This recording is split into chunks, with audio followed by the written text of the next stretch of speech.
சென்னை சங்கமம் எனும் நாட்டுப்புற கலைஞர்கள் பங்கேற்கும் நிகழ்ச்சி தொடர்ந்து 4வது ஆண்டாக கோலாகலமாக கொண்டாடப்பட உள்ளது. ஜனவரி 10ஆம் தேதி துவங்கும் இந்நிகழ்ச்சி சென்னையின் 17 இடங்களில் தொடர்ந்து 5 நாட்கள் நடைபெறும்.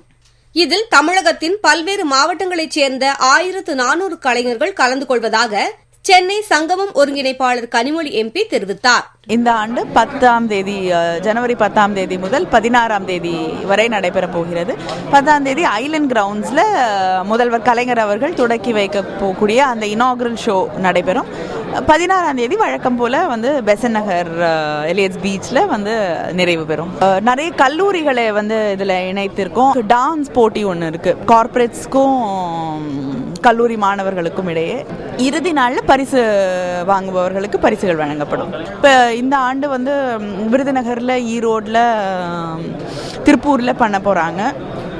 தொடர்ந்து மற்றவர்கள் முன் வரும் பொழுது, அதை செயல்படுத்துவதற்கு முன் வரும் பொழுது எங்களால் என்னென்ன ஒத்துழைப்பு கொடுக்க முடியுமோ நிச்சயமாக செய்வோம். சென்னை சங்கமம் நிகழ்ச்சி சென்னை மட்டுமின்றி தமிழகத்தின் மற்ற மாவட்டங்களிலும் நடத்த அந்தந்த மாவட்ட நிர்வாகம் முன்வந்தால் அதற்கு உதவி செய்யப்படும் என்றும் கனிமொழி தெரிவித்தார்.